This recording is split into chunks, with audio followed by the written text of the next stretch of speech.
Hello. Welcome back. Welcome back. Welcome back. Welcome back. I am your host, Mello, signing in. This is the Midnight Run. Just doing some editing. Just some vibing. Just some chilling. Nothing major. Just going with the flow.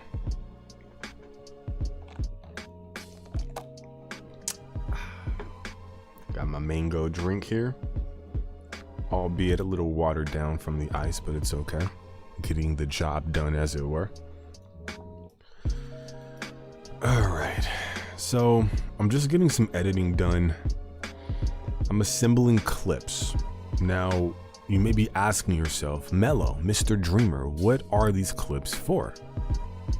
I'm glad you asked. Hypothetical you. Well, I'm making this video talking about the morality of heroes, right? On a foundational level, it's not what you do, it's how you do it. And just because you succeed in your goal, your dream, whatever you're aspiring to achieve, that's not the be-all end-all. Just because you get there isn't necessarily a victory, right? Just because you attain what you sought isn't necessarily a win. What really matters is the person you are at the end of the journey, right? Because you can succeed in your goals, your dreams, your aspirations, and be a completely terrible person, having lost yourself along the way. And then truly, what are you? In a victory, right? As hollow as it may seem, you're really holding an L, right? So that's kind of what I want to explore through this video. The skeleton of the video is the Boruto series, talking about Boruto as our hero and how he has things that he's trying to achieve, and in my opinion, he's trying to do them in immoral ways, right? So my mission for the video is to kind of explore that concept, right? Morality and the choices that you make. Do the ends justify the means? And I'm trying to find clips from other series to kind of bolster those ideas, right? Scenes where you have a hero that has fallen, that has resorted to unsavory actions to achieve a goal, or even if it's not necessarily a goal, just a hero that had become something less than they were prior, right? As a result of, you know, the world around them making changes.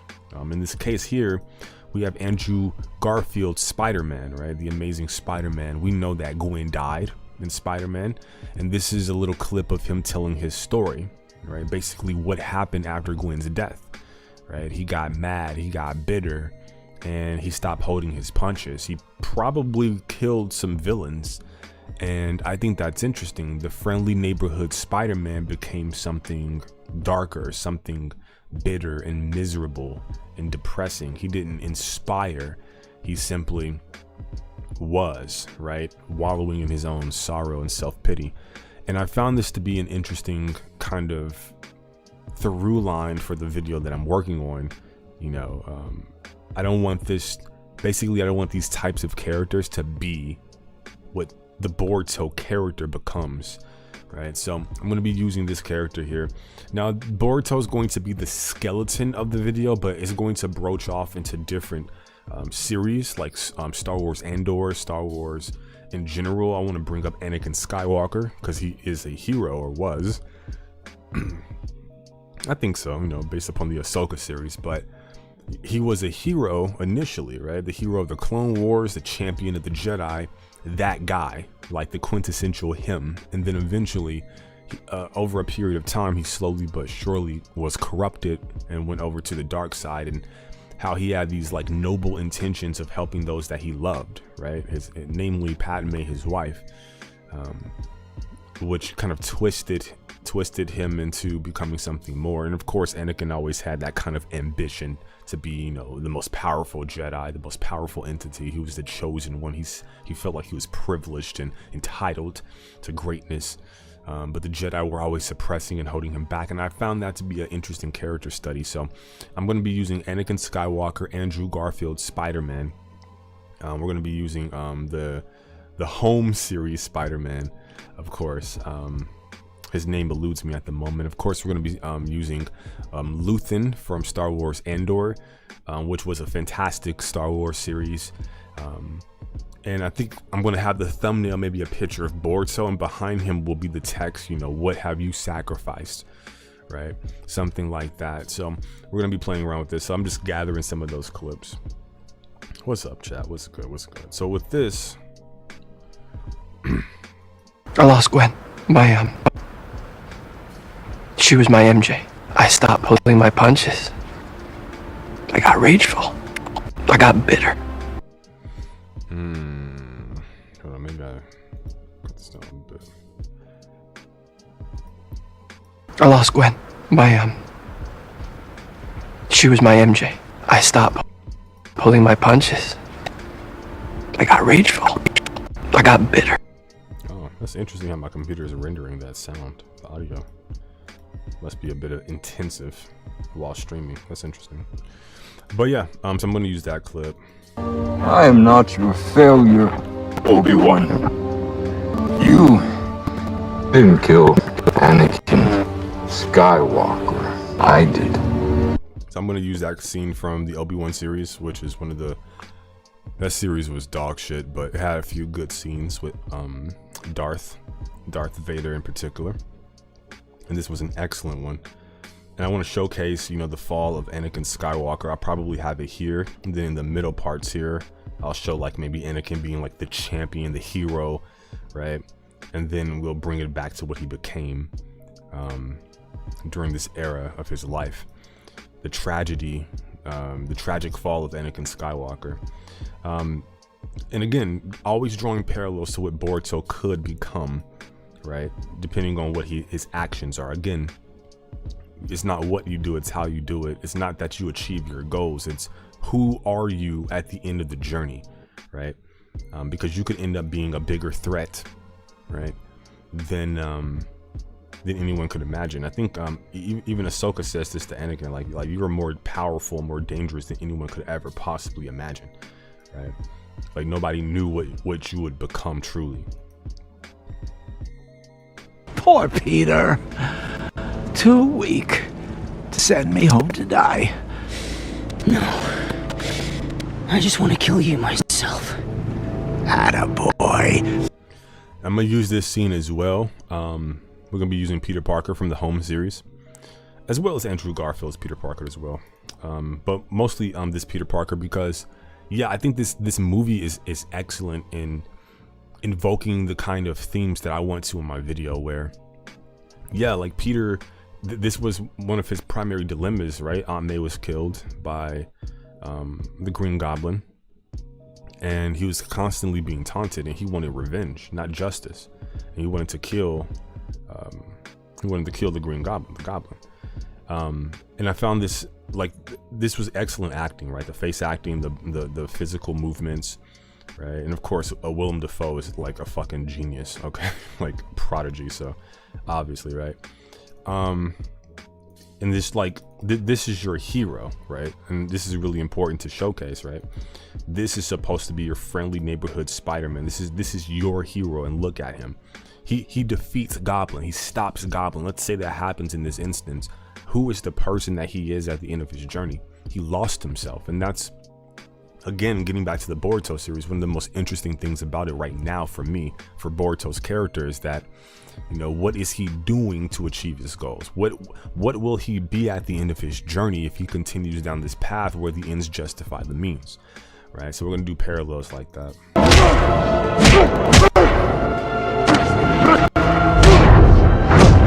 This was one of like the most impactful scenes, I think, in the series, because like this isn't like him just, he's trying to beat this man to death for killing his aunt, right?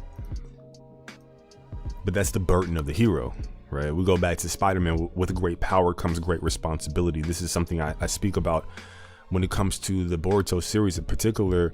It's Two Blue Vortex chapter 13, with the inclusion of the prescience ability, right? Infinite possibilities and times, what Koji can see. So if it can happen, it will happen based upon the law of large numbers.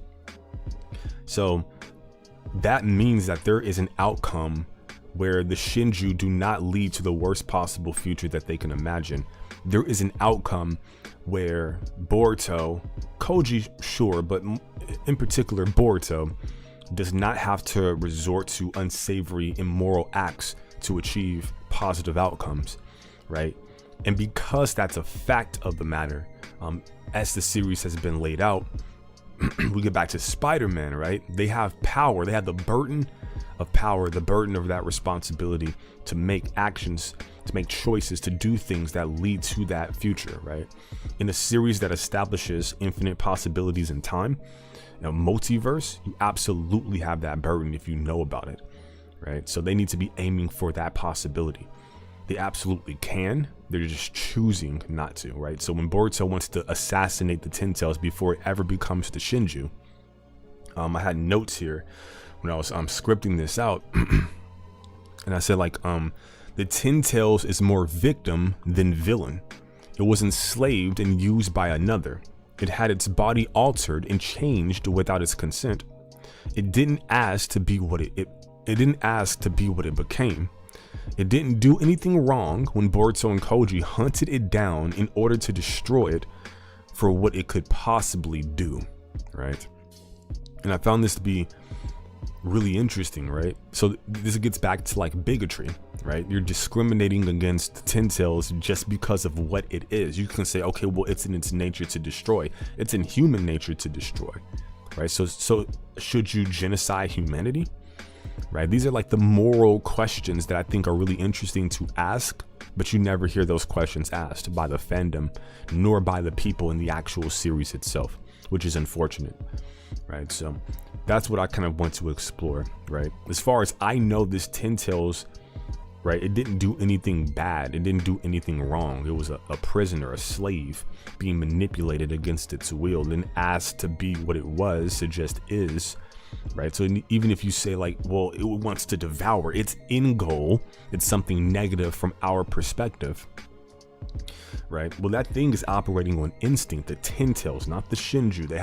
The Ten Tails didn't have some kind of self-awareness to the extent that the Shinju have, that we were made privy to, right? Time of recording. So it's almost like an animal acting on instinct or some kind of instinctual drive. And I think it's really important to kind of, take a step back and say, hey, what is Boruto doing, right? Like, what kind of person will he be at the end of his journey, at the end of his mission, right? So I think that's very interesting to explore. I think Koji is already tainted in that sense, and because of that, he only knows one way, and as a result, he's tainting Boruto. This is one of the reasons why, although Koji can get Boruto at high levels of power, I do not believe that Koji is a good master for Boruto, because I believe a master should instill more than just power. They should instill values, right? I believe that Sasuke was trying to instill values into Boruto, even going back to the Momoshiki arc, right? You take a look at Yoda from Star Wars to a Luke Skywalker, right? Although his perspective may disagree, like, I think you should have a balance in the Force is a combination of light and darkness, right? But he had this dogmatic fear of the dark side of the Force, because he was in a fucking cult called the Jedi Order. But nevertheless, he made an attempt to instill values. Genkai from Yu Yu Hakusho to a Yusuke Urameshi, she was instilling values, not just power or the spirit wave or training him up to become like OP. She was actually trying to help him mature as a person and become a man, right? And this is the role of a master. Jiraiya to a Naruto, it wasn't just a new Rasengan or a summoning jutsu. It was, hey, there's this cycle of hatred in our world, and I'm trying to figure out a way to stop it, and I think that you can help me with that, right? I want to instill these kind of ideals. And because Jiraiya did more than just instill power into Naruto, like a Orochimaru to a Sasuke, because he also instilled values into Naruto, he actually had an answer that was satisfactory to Pain and Nagato, right? Later on down that arc, which I do have clips for, I'll be using some of these clips to kind of explore some of these concepts, because I think Naruto was facing something similar to where when he shows up and combats or confronts Nagato, the main Pain, the seventh Pain, right? when he shows up to confront Nagato, he says like, I can't forgive you and I want to kill you. And he even goes forwards to do it, but then he stops himself and he realizes, you know, even if I do kill you, and maybe he doesn't consciously realize this, right? But even if I do kill you, what kind of person will I be at the end of this journey, at the end of this particular path, right? That's why he says, like, his name is an heirloom from his master, the name Naruto, right? It's the main character in the book that Jiraiya wrote, right? So if Naruto changes, right, then the story changes, right? He's no longer the main character in that book. He's no longer that idealistic version, right, of Naruto, the person who can actually break the cycle of hatred. So there's a set path that like he abides to obediently, right? So this is the reason why I say like Boruto has so much work to do as a character, right? Visually fine, cool, jutsu techniques, power, cool, but once you get past that, right, his character needs work. And I think this is an excellent kind of route to explore for Boruto's character. And it's also something I would really love to see with Goku done more often, where Goku makes choices, but it's never really, people really don't reflect too heavily on the choices that he makes, or if they do, it's kind of brushed on and then moved past. One of my favorite moments in Dragon Ball Z is when Goku sends Gohan out to fight Cell, right? It's his post Goku versus Cell. Gohan's the guy, right? He's the one that's going to save the day. And Goku has this like almost arrogant confidence in his son, right? This knowledge that nobody else seems to know about, like, yo, why are you doing this, Goku? People are like questioning his choices, right?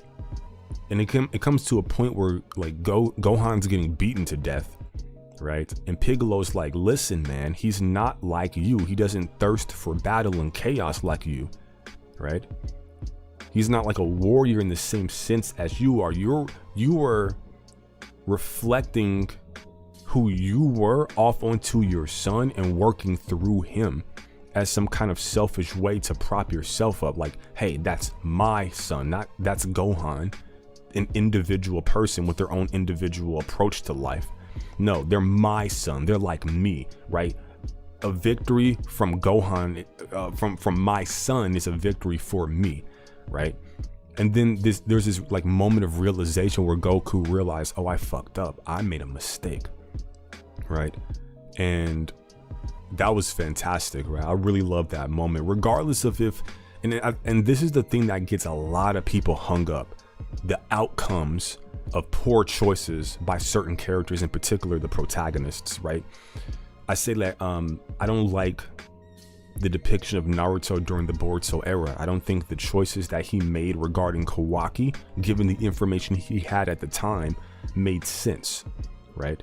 I always say the best thing that he did was pair Kawaki up with Boruto, because Boruto is the only character who has ever held Kawaki accountable, right? Consistently. But then people look at the outcomes. Well, if Naruto didn't do X, Y, and Z, then they wouldn't have survived, or blah, blah, blah. And that's not the point. That's not the point, right? You're trying to put the cart before the horse. Relax and enjoy the ride. I'm trying to take you there, right? You got to take a step back a little bit. Who is the person, Naruto, right? He's the Hokage. He's a father. He's the god of shinobi, blah, blah, blah. Right? He has power, and with that power, as we know, shout out to Peter, comes great responsibility.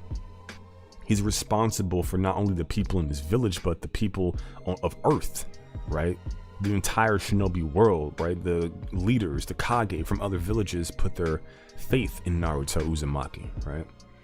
So he's not just responsible for his own people, he's responsible for everybody, to be frank, right? So who is the man that made choices? I don't care if you stumble to a victory, right? Or you bumble your way to success. That's not, I can't measure you as a person, right? You can say, oh, well, I'm successful, but you did it randomly. Can you repeat the process? Like, who are you, right? So Naruto's the kind of guy who is doing what Goku did to Gohan, where he reflects himself upon his son. In this particular instance, Naruto sees himself in Kawaki, right? So he's making like emotional choices. He's not really taking into consideration what Shikamaru is saying. There's nothing Shikamaru can really say. Naruto's going to do what he wants to do. And I always had a problem with that, right? So I think a lot of people get lost in that, the outcomes, right? We're not talking about the outcomes. We're talking about the choices made that led to the outcomes, right? Even if the outcome is a positive one, why did you make those choices given the information you had at the time? That's the important part. That's where the analysis, that's where the work is done. And a lot of people get hung up on that, right? So that's what I want to explore with this. And we got some clips here that I think are like, this is an excellent clip here.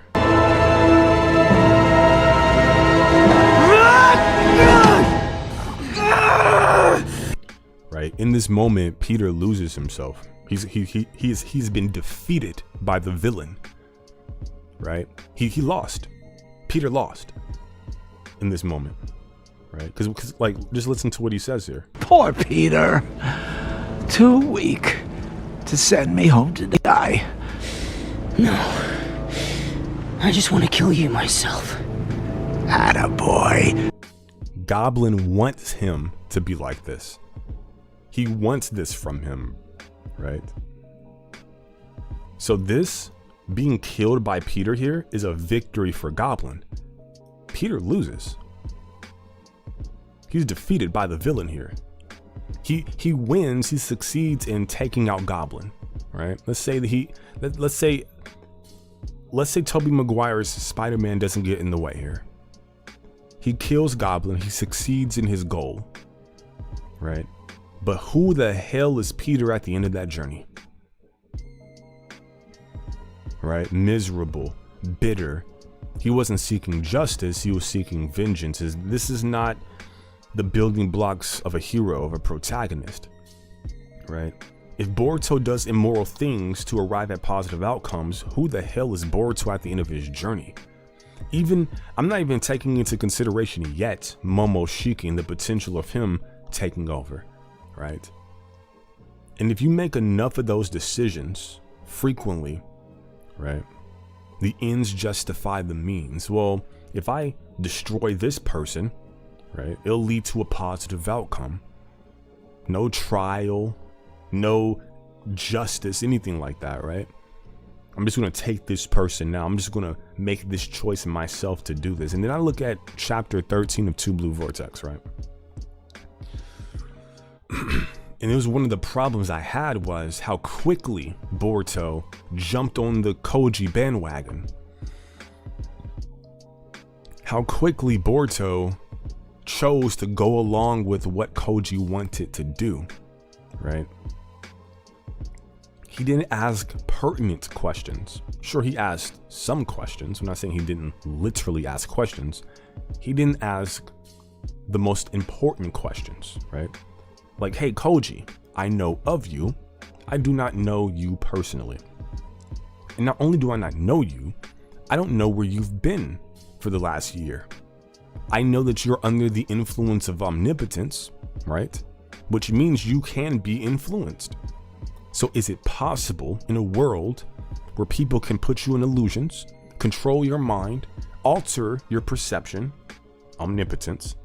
Is it possible, right, that you could be under the influence of somebody else, that what you claim is your will is the desires of another entity, a third party? The mere fact that you're under the influence of omnipotence, the mere fact that I do live in a world where these things are not possible, right? They are, right? It's ongoing in that instance, omnipotence. To say nothing of genjutsu or whatever the case may be, right? You don't get any of those probing questions. You get none of that. Boruto just simply goes along, and I think that cheapens his character. if not addressed, if not built upon. If you're trying to work towards something, hey, he's young, he's naive, he has like this, he has daddy issues. He always needs a father figure, right? When Naruto created a gap through his absence, Sasuke filled that gap. Sasuke gets captured. Koji can see the future. He knew that was going to happen. He clearly chose not to intervene or do anything about it. Now, my theory is that he wanted Boruto to be vacant. He needed another gap to exist so that he can come and fill that void and be that new father figure for Boruto Uzumaki, making it all the easier to manipulate the child, right? These aren't like rocket science, quantum mechanic concepts. These are very simple to understand concepts. Now, whether or not they turn out to be true or not, it's all there to work with, right? Why come to Boruto then? Well, he didn't come with nothing. He came with tangibles. He came with goodies. He came with gifts. Not only is he filling that gap, right, being a father figure, but he can entice him with great power. Hey, I can make you more powerful, right? Hey, I can help you. I can give you future information so that you cannot get captured or cornered again. Hey, I can get you out of a tight spot that you find yourself in. Hey, I am the one relieving some pressure. He didn't just show up and expect something. He showed up with tangibles, gifts. This is a form of manipulation, right? And then, of course, he's an ally. This is how he's portraying himself, Kashin Koji to a Boruto Uzumaki. I am your ally, right? I'm affected by omnipotence, but I can kind of break it. Similar to how Sasuke could. Right? Defying omnipotence. There's a familiarity there. Not only is he filling that gap as the new father figure, but he's very similar in that sense, right? And so that's comforting for Boruto. And in a time when you could imagine he needs a little comfort. So all of it is very manipulator tactics, right? Manipulator-esque tactics. It's all there in the story. Now, do they execute? Do they write it that way? That's a different matter. But that's the interesting parts about Boruto and Koji's relationship. Like I said, Koji is not a good master for Boruto Uzumaki, not in the slightest. He can grant him great power, but he does not instill values. He's not a Sasuke. He's not a Sasuke to a Naruto. Sasuke to a Boruto. He's not a Jiraiya to a Naruto. He's more like an Orochimaru to a Sasuke. He's not a Yoda to a Luke. He's not a Genkai to a Yusuke. He's none of these things, right? So it's really interesting that, and I want that to be explored. So that's the video. That's the video that I want to kind of speak on, and we'll rope in like No Way Home here, right?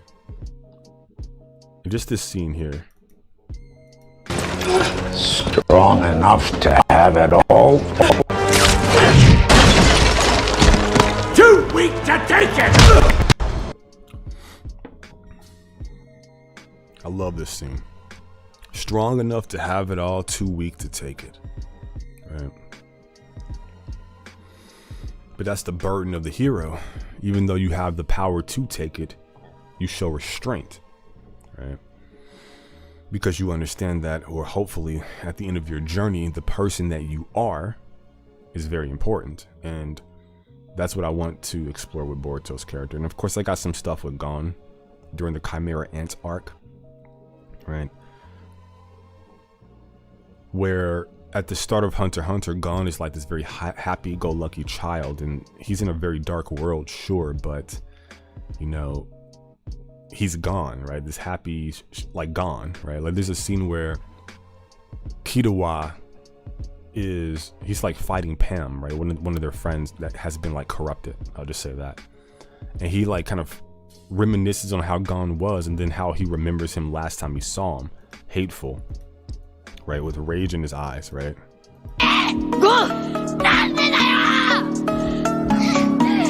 Right? He remembers like this version of Gon, right?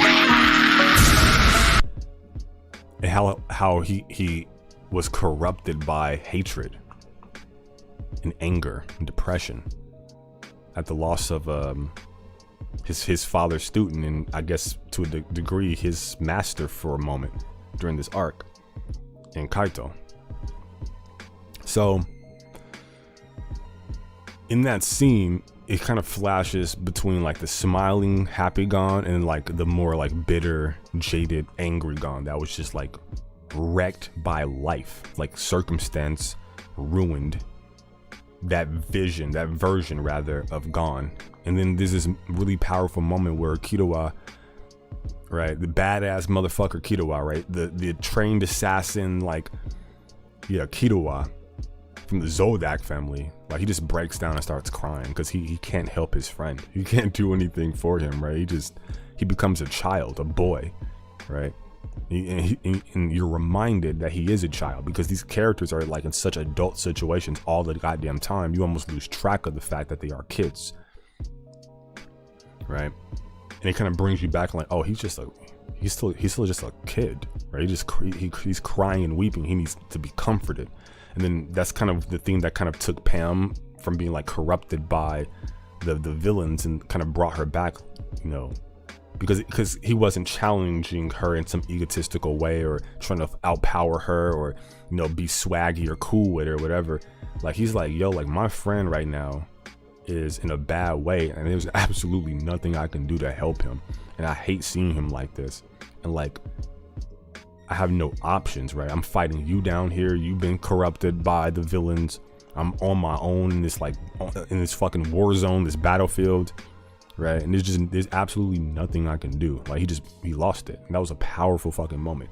There are always these moments, like I said, where Piccolo's questioning Goku.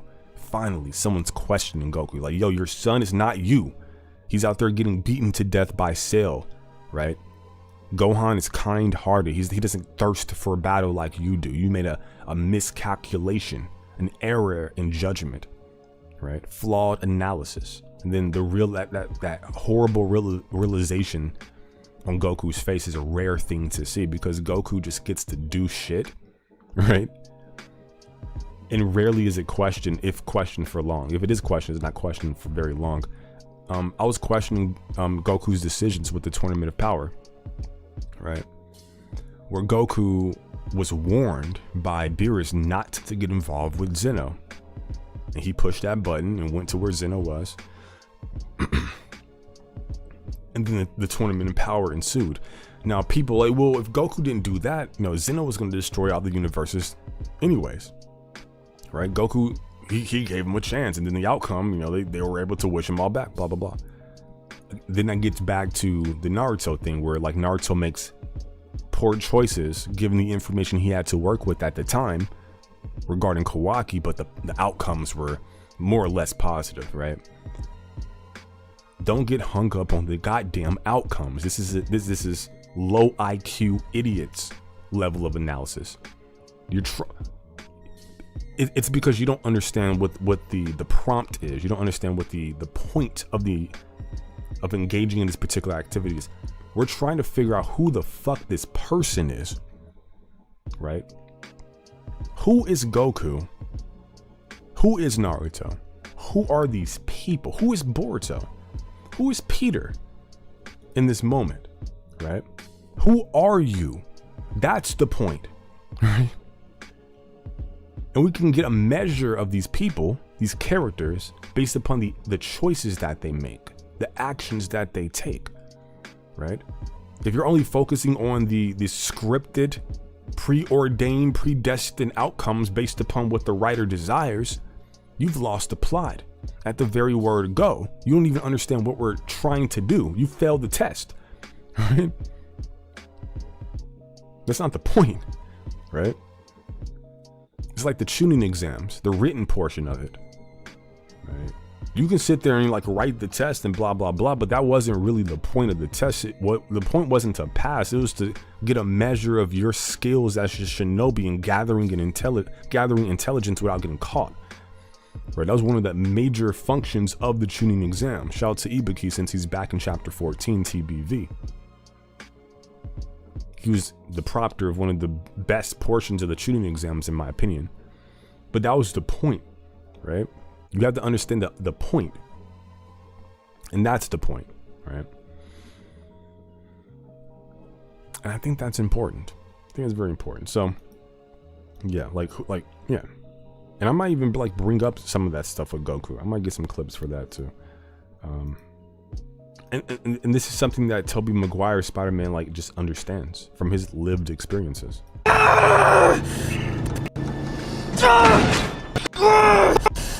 I love this scene where he just like, he doesn't say a word, he just looks at him. He doesn't say a single, like, this is such a great scene, bro. Like, he doesn't need to speak. You're wrong.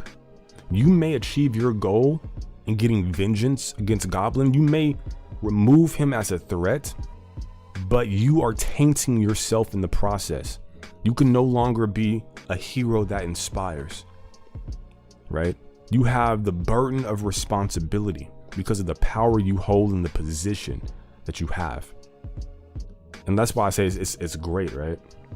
That Goblin defeats Peter in this instance.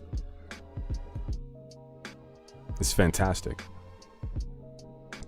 Damn, man. This movie was really good. Fuck Willem Dafoe's amazing. Yo, what's up? What's up? But yeah. So that's what I want to explore here.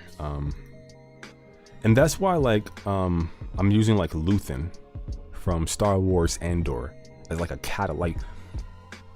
I'm gonna start with him. And what do you sacrifice? Right. And what do you sacrifice? Because Luthen's monologue, this is the reason why I say that's fucking Boruto, right? That's Boruto. I can envision that being Boruto in the future, right? Calm. Right, this is his answer to that question. And what do you sacrifice?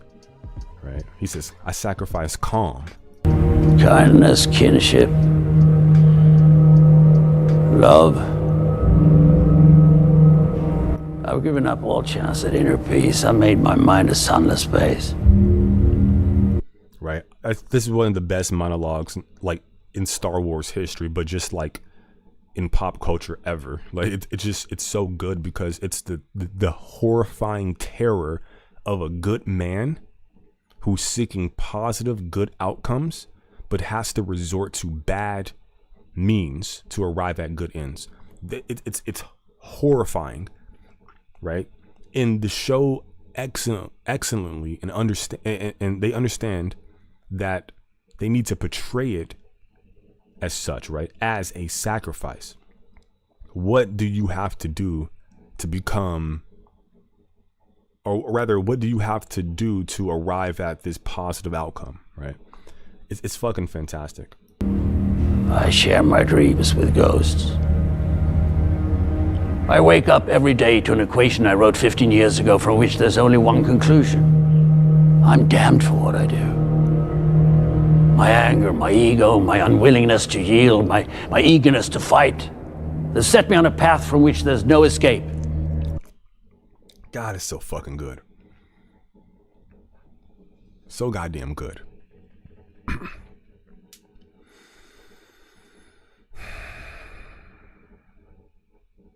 And this is why I think Kashin Koji could make an excellent villain for Boruto. Antagonist, whatever the case may be. Because it's all there, right? Like I said, Koji's not a good master for Boruto. If all you think about is the power aspect that a master can provide, you're lost. Who cares? It's an aspect. It's important for a battle shonen, right? It makes you go ooh and ah, right? But that's monkey brain shit. I want a Jiraiya or a Kakashi or a Yoda or a Genkai who's going to instill values. I want a Sasuke who's going to instill values, because that's what a hero needs. A hero is going to attain power no matter what. They're destined for it. They're the protagonist. That's going to come hook or by crook. But what they really need, right, when they are faced against darkness, when their back's against the wall, when they're forced to make difficult choices, right, when they're faced with the easy path or the difficult path, They're going to need those values instilled into them in order for them to remain the hero, because heroes who don't have those values instilled in them, they just have power, they get corrupted absolutely, and they become villains. They become lost, right? You have to have those values, whether you came to those conclusions yourself, right? Like a Hashirama, or you had somebody teach them to you like a Naruto. No matter what, right? It's very important. So, yeah, I think this monologue is like huge. I yearned to be a savior against injustice without contemplating the cost. And by the time I looked down, there was no longer any ground beneath my feet. What is my sacrifice? Oh, so fucking good.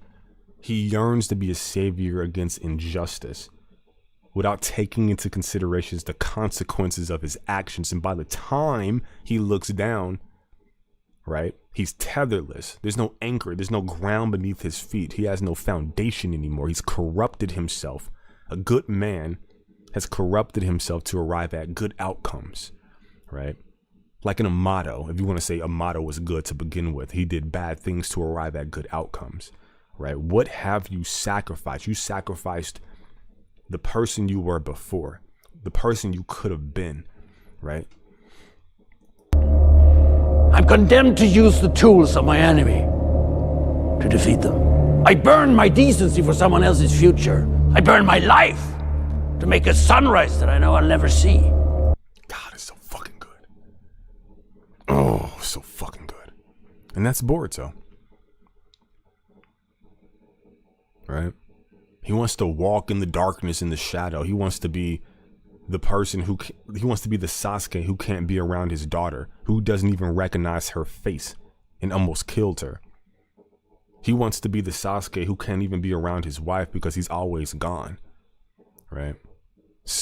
Damn near self-induced exile, right?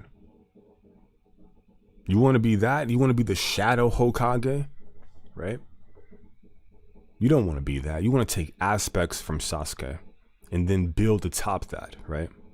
You don't want to be that, because that's a miserable existence, right? That's a lonely, miserable existence.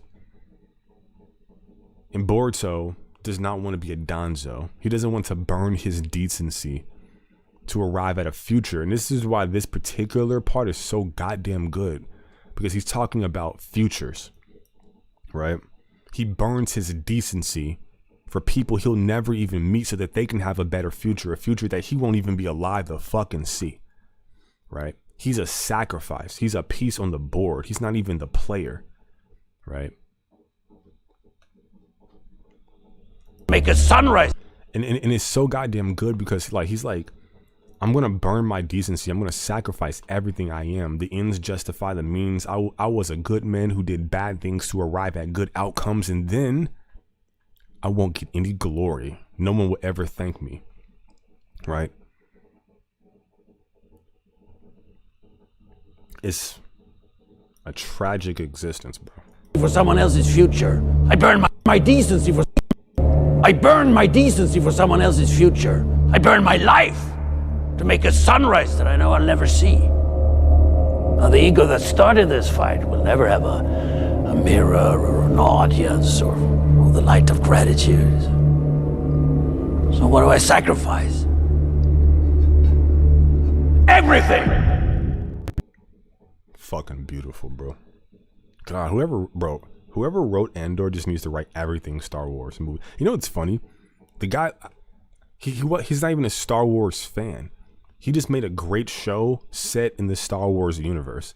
And it turned out to be like one of, if not the best written Star Wars properties ever. Ever. Like George Lucas cannot write this well, bro. He never could. Right? That good and evil, simplistic shit, that's nice for a Saturday morning cartoon. And hell, it was a fantastic foundation. This is where Star Wars needs to go. This is like top tier adult shit. This is grown man shit right here. Right? And I think that's what the Acolyte attempted to do, to try to add a little bit of gray in the Jedi Order, right? It's always kind of been there, but like, hey, you know, they're not all good. They make mistakes. They're people. They're trying to achieve something that's unattainable. They're trying to suppress emotion. Good luck with that, right? Interesting. They just didn't execute appropriately, but no, Andor is fantastic. And I think, you know, I want to start off with this particular scene, right? What have you sacrificed, right? So we'll see. We shall see. We shall see. But yeah, I'll assemble some of these clips. How Anakin was a hero. He had a good person, good man, who had pure intentions to keep the ones he loved safe. And he did awful, terrible things. Murdered children, betrayed the people who invested their time and efforts into him, betrayed himself, betrayed his master, betrayed his wife, ultimately. And just burned his life away, right? And he's so self-loathing and so miserable, and he's very much like Kawaki in a certain sense in his self-loathing, that he hates himself so much that he literally adopts a different persona, right? That's why he says, like, you didn't kill Anakin, I did. Like, he doesn't even consider himself Anakin Skywalker anymore because it hurts to remember how he was before, right? Good looking. I am not your failure, Obi-Wan. You didn't kill Anakin Skywalker. I did. Such a great scene. Damn, this scene is so good. But yeah, so I'm gonna use Andrew Garfield. His Spider-Man lets Gwen, well, not let, but Gwen Stacy dies, and from there he spirals, miserable, depressed, bitter, stopped holding his punches, probably killed his villains and became something tainted, right? Didn't live up to the responsibility, right? Those types of characters. This Peter,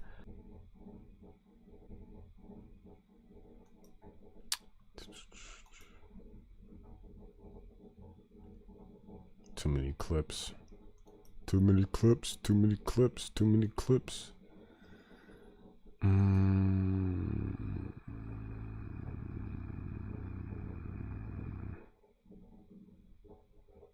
Okay, we got it. I think we're back.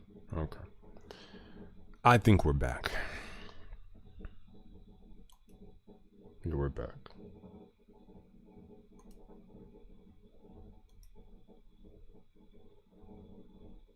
But yeah, maybe I need to stop showing so many clips.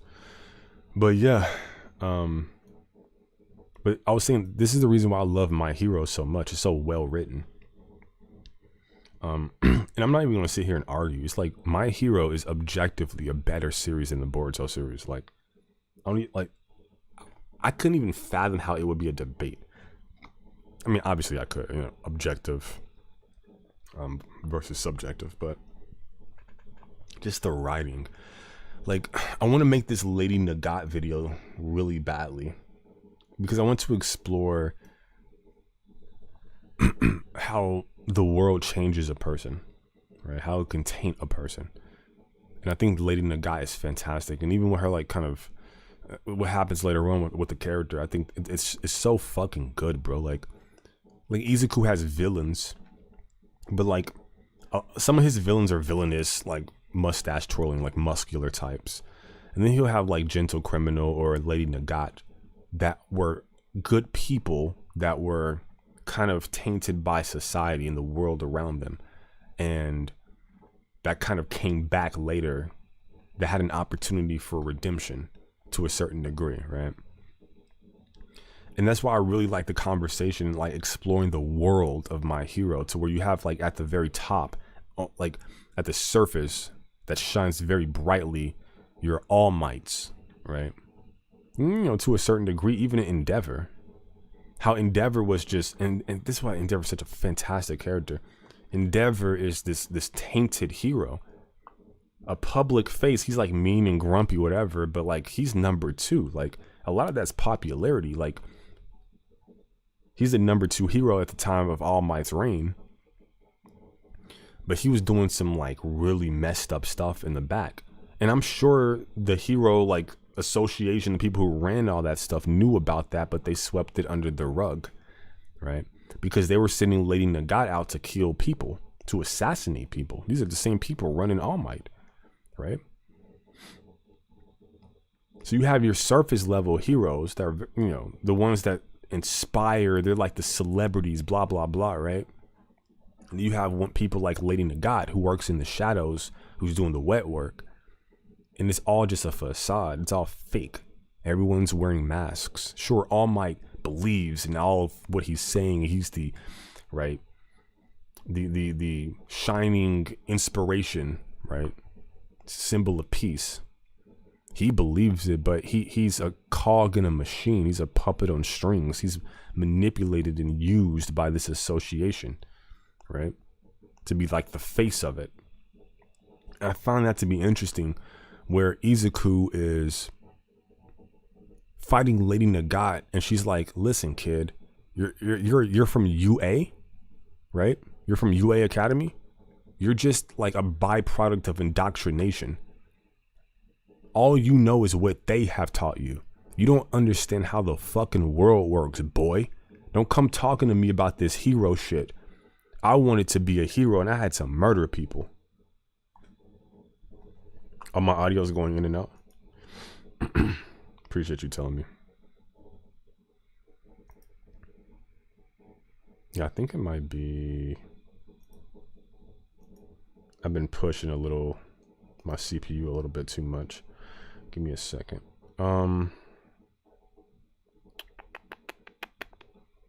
Audio. Okay, so I need to go here and here probably. Let me just bring this up here. And then we can close you out. I'll close out my editing software. Appreciate that feedback.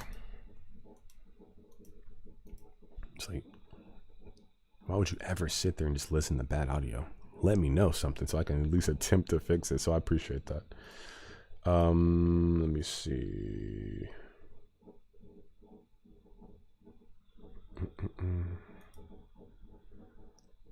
Okay. We can bring up my CPU real quick just to make sure. All right, how's it now? Testing out my audio. See if I'm going in and out. Hello. Bueller. Hopefully that sounds a little bit better. Let me see.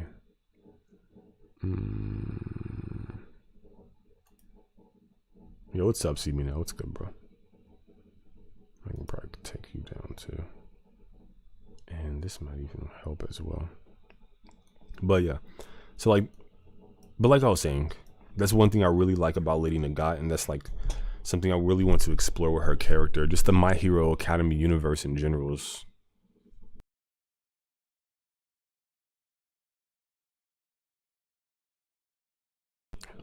test. Yeah, I even unplugged the mic, plugged it back in, so hopefully everything's running smoothly. Yeah. But yeah, it's stuff like that is just really interesting to me. So that's that's really what I wanted to explore with that.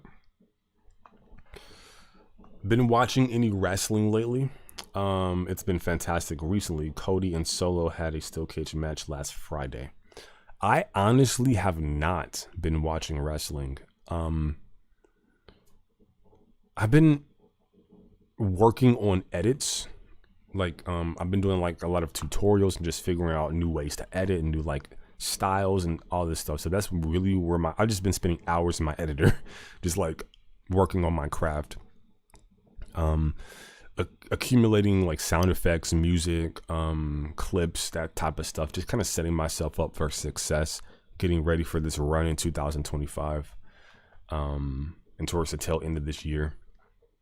And just been taking some time away from online stuff, just not even really for like mental health reasons, but that's just like a byproduct of it. It just feels great not to be immersed in like toxicity and drama that inevitably occurs online. It's been fantastic. So just spending more time with myself and just like, I don't know, not feeling guilty to play video games like I'm wasting time or whatever. Just like, hey, I'll sit down and play some 2K, or I've been watching a lot of horror movies because I've been doing research into like the occult for some stuff I want to work on. Maybe on the side channel for like more horror, like cryptids, like zoology, conspiracy type things. Kind of diving deep into that. So, but so yeah, so this has been very, I've been very specific about the things I can consume. And so yeah, I haven't been watching wrestling. I've been kind of keeping up. I saw that Roxanne Perez, which I love and adore with all my heart and soul. Okay. Had some confrontation with CM Punk on NXT. Some girl named Julia is supposed to take her title. Apparently, if they just give some random that they just signed Roxanne's title, I'm gonna be heated, bro. Like, Roxanne should have one of those Mandy Rose runs, like long ass, like fucking 2-year, almost like Roman Reigns level runs with the title. Like, she deserves it. And they're like, oh yeah, it's time for her like to jump and then make the jump to the main roster. I'm like, the main roster is dog shit. No offense, but like, it ain't nothing for them girls up there. If Roxanne goes to the main roster, only do that shit when they introduce a women's intercontinental or women's United States championship. They need a mid card, right? Because it's just too much vying for one position, and they got too much talent circling in from NXT to the main roster at this point that they need a mid card for the women. So I don't want like Lola Vice, Roxanne Perez, even Cora Jade. Leave them down in NXT for now. Like, Roxanne Perez could easily be a main eventer. Like, she's there, but leave her in NXT for now because they shit for her on the main roster right now. So I've been keeping up with, like, you know, that my NXT stuff, which I love. And I've been keeping up a little bit with, I know Roman came back, obviously, and he's about to team up with Cody. So that seems pretty cool. So I've been keeping up with it a little bit, but not too much.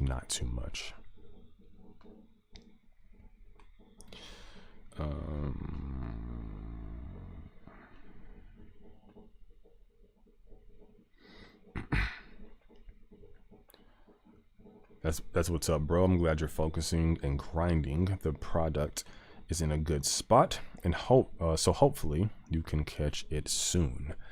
Yeah, no, wrestling has been in a fantastic spot for a while. I know The Rock likes to pretend it's popular again because of him, but he's fucking delusional. Okay, wrestling was already on the rise. I would say probably like a year before he ever even came back. Now I will admit, through his fuck up by trying to take Cody's spot, and he can pretend like it was a part of the plan all he wants to, his egotistical fuck up, they stumbled into something excellent with the Cody Rhodes winning WrestleMania Roman Reigns stuff. The whole, you know, final boss bullshit with The Rock. They stumbled into something fantastic, and it's just like elevated from there. But I will say though, as much like I'm glad Cody won, that was the correct decision. They set it up, they knocked it down. Almost didn't, but they did it. To me, his run has been largely boring. I'm not gonna lie. He's a little too goody-goody, which I suppose is fine. I always kind of prefer heels personally. I think Roman Reigns encompasses like the perfect kind of heel, who's like very charismatic and swaggy, like very seductive, kind of lures you in type of heel. Almost like the devil, right? Comes with that charisma and great promises to lure you into the darkness. I was gonna say another great heel would be like a Randy Orton. You know, probably like anywhere with like 08 to 2014, 15. When he's like feuding with John Cena. He's like, you know, the Viper, the cowardly scumbag, you know, heel. I remember there was one of my favorite moments with John Cena and Randy Orton was on they had a tag team quote unquote. So it was like Randy Orton and John Cena versus the entire roster. And it was so fire because Randy Orton was just like hitting everybody with RKOs, and everybody got hit with like FUs and or attitude adjustments, whatever. So that was one of my like favorite. I remember watching that live. It was fantastic. But yeah, like Cody, I think the stuff with AJ Styles was fantastic. Like his early matches that I was catching were great, but now he's getting kind of like sucked back into the bloodline stuff, which I'm not really. It almost feels like Cody can't stand on his own without Roman and his bloodline, and that's kind of bad. It's unfortunate. I think one of the things that have gotten lost is long-term, outside of the bloodline stuff, like long-term feuds. I'm not really feeling them, like the impact of them. I thought the AJ Styles stuff was fantastic with Cody Rhodes, but I don't know. And Solo Sikoa, I think he's trying his best. They're just not presenting him in a way that I think works for me. He's a little on the smaller side. He kind of has like that baby face look. I'm not sure what like the skunk hairdo that he has is working for him, or like whoever is his wardrobe department, like whoever's dressing him up, they're not doing a terribly good job. I think Solo Sikoa is like him in NXT was an absolute fucking force. Okay. And even when he was like the enforcer of Roman and like kind of threatening Roman's, no pun intended, reign. Like you always like when is Solo and Roman gonna go at it? That's when he was at his best. But him being the guy, it's like nah. And I get it, they built him up. He beat John Cena and blah blah blah, right? But and then bringing in Jacob Fatu does not help. Because him standing next to Jacob Fatu, and I don't like how they're doing Jacob either. Like he's like they have different types of Samoans, right? They have the savage Samoan, like your Umagas, or the ones that always yell and grunt and do like the fucking the Samoan spike, or like, you know, the whole shit that they always do. And then you have like the Roman Reigns or like the Jey Usos, right? They're or the Rocks, right? Like they just happen to be Samoan, but they're just like really cool characters. I don't mind the savage Samoan, even though it's like kind of a little, I won't say like racist, but it's like very old school, very tropey as fuck. It's like the, I don't know, the hip hop rapper black guy gimmick. It's like, yeah, all right. I just don't like that for Jacob Fatu. I want him to be a beast, a savage. Like, who would I kind of compare him to? He needs to be a combination of like Brock Lesnar,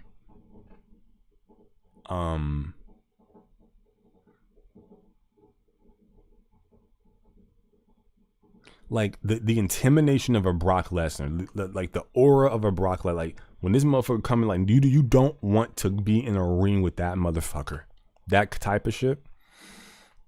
And I think he kind of has that, but he kind of comes off like retarded, like low IQ, like because he's always grunting and yelling and like the way Solo, you my tribe, like you sound like a fucking moron. Like, can you talk normal? Like what's happening?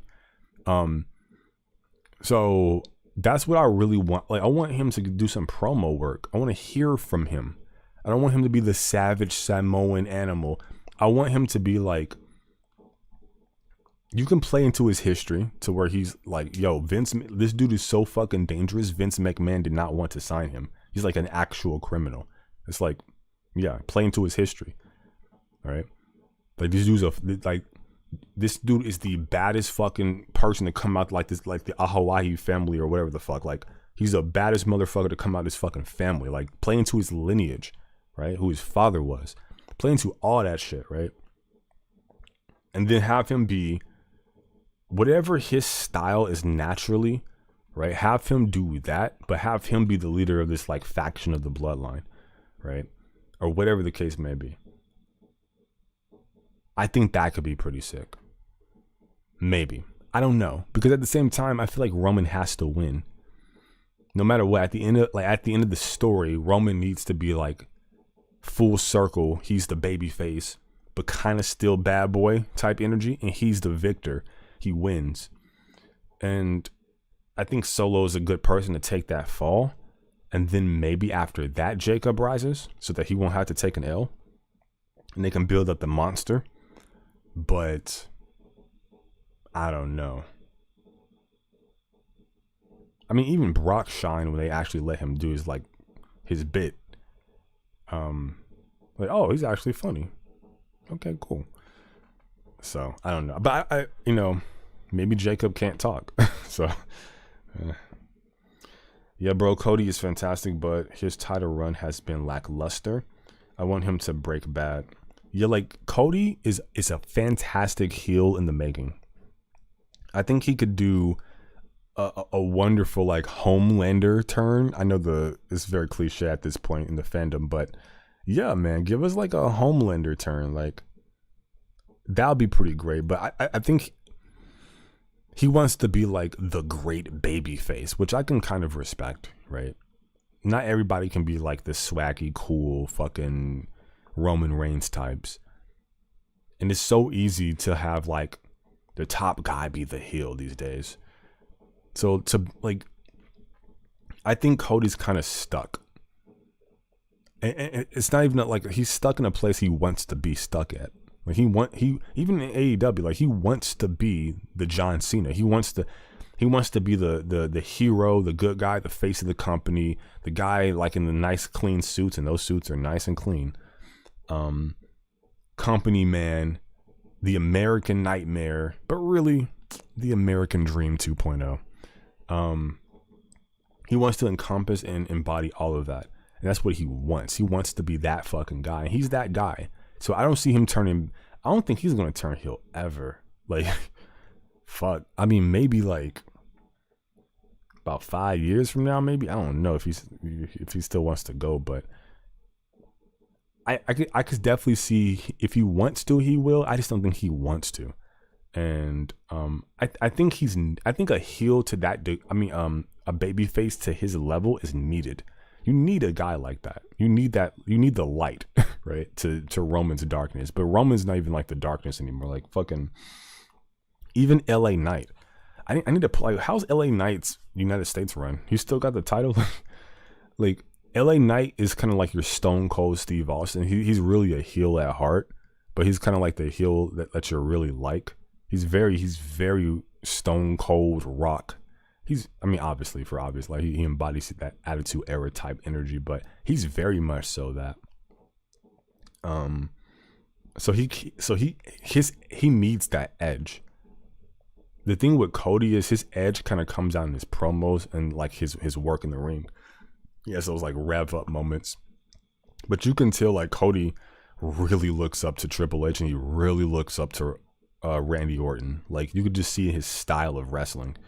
I wouldn't be surprised if he's like a Triple H Randy Orton fanboy. like yeah, his style is very, very. I see a lot of Orton. I can see all the inspirations from Randy. Like even like the Cody Cutter shit, or like when he's like kind of like. I mean, when he's like kind of like hyping himself up for the Crossroads. I know he wish he can do like the whole Viper Pound thing before he does the RKO. I know he wants to do it so bad. Like you can just see like, oh, I need a thing. I want to do that thing, right? It's like when you're like when I was a kid, right? Let's be honest, when I'm an adult. But yeah, you do like the Triple H spit thing. You play the music and it's time to play the game. Blah blah.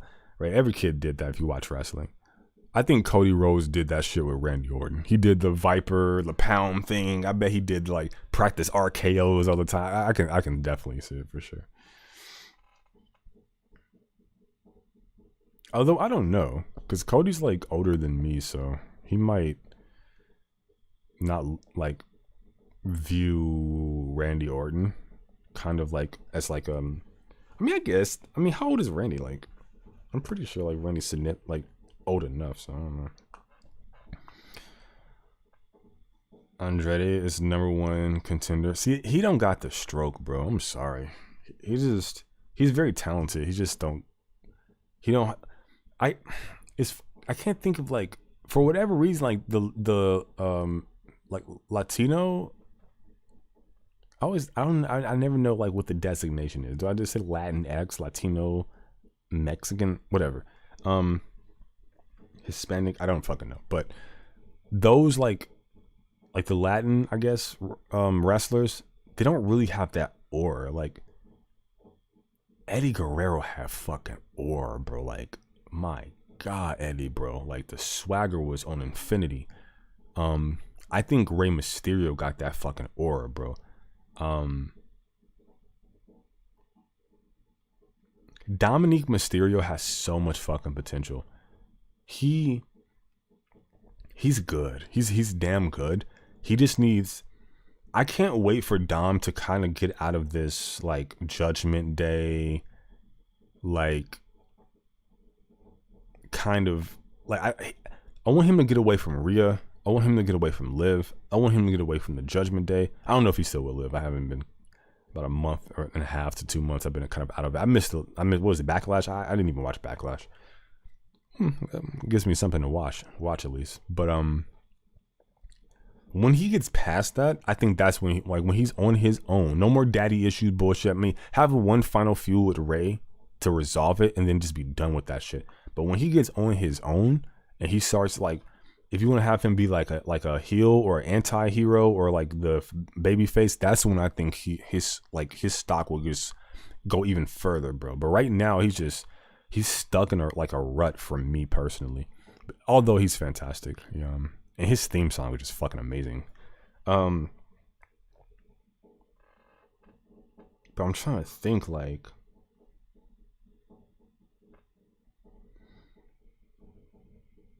I'm sick of Judgment Day. Like I'm not even gonna hold you. Like, I'm over Judgment Day. Like at this point,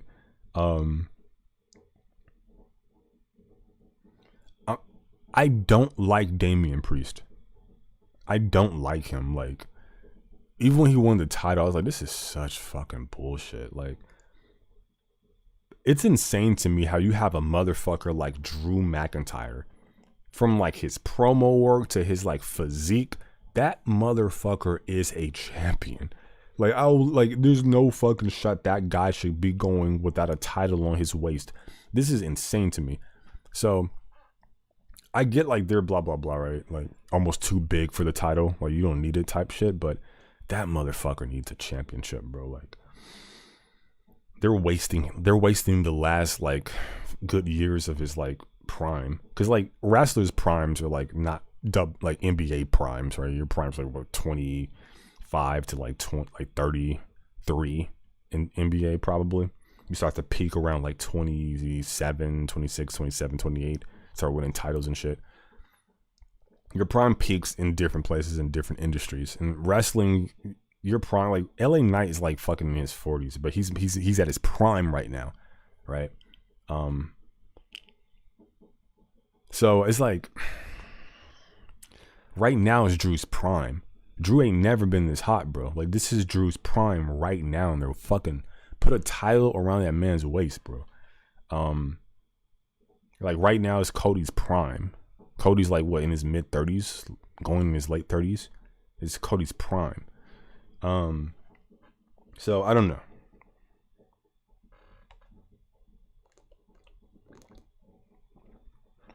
And Finn, man, his injury fucked him, man, because that was his prime, I think. That was his prime, but his injury fucked him over.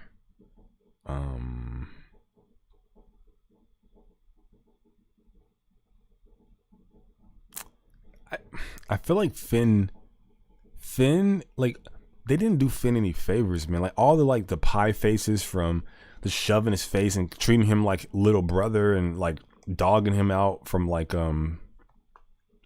Damian Priest, none of that helped Finn. He just looks like a bitch every single time he did that shit. He looks bitter and whiny and bitchy. Like, it's like, ugh. So that sucks. I think Finn's done. Yeah, I think Finn's done. I wouldn't be surprised if Finn went to AEW or some shit.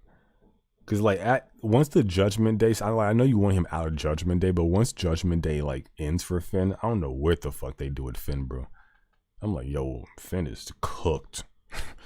And then they didn't even know what the fuck to do with Carlito. Like, he was supposed to be like joining like Ray and them, and then like now it's like, wait, what? And now he's just reduced to doing like one-liners or some type. That's cool. Like he's like damn, right? That's basically what he is, right? Like Simmons. That's his name, right? Ron Simmons. He's basically like old Ron Simmons, Mr. Simmons. Damn. I mean, it's great bit, right? But yeah, like and then like JD. Listen, JD had an amazing fucking triple threat in NXT. It was him, Braun Breaker, and who was that other fucking guy? Oh man, I forgot. It might have been a unification. No, it wasn't a unification because that was another one. Because I was gonna say, like, when Braun unified the UK NXT UK and like the NXT titles, which I think they should have, like, even when Mandy Rose beat Mako. Wait, Mandy beat Mako for that, right? I think, yeah. Yeah, even when Mandy Rose won both titles, because that UK NXT championship is just gorgeous for like both the men and women. I like the NXT titles in general for the women because the white strap just looks sick as fuck. And of course Mandy Rose made that shit look amazing.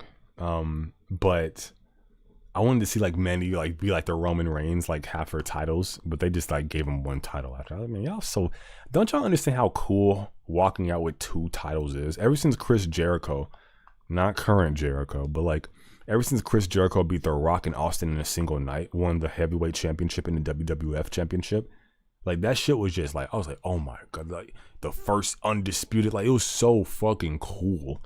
It's like, yo, let them flaunt that shit for a month. Like, walk out with the double titles. They just, just one title. It's like, y'all suck. You fuckers. You want to know who's the future? Austin Theory. That's my guy. Yeah, I don't know what the fuck happened to Austin Theory. Like, his trajectory when Vince was around was, like, pretty good. And then all of a sudden, like, I don't know if he played poor politics. I don't know who the fuck he pissed off, but they cucked the fuck out of him. Like, he beat John Cena and shit. Like, it wasn't at WrestleMania. They fucked him up, man. They reduced him to like some fucking dog shit tag team with Grayson Waller. Ugh.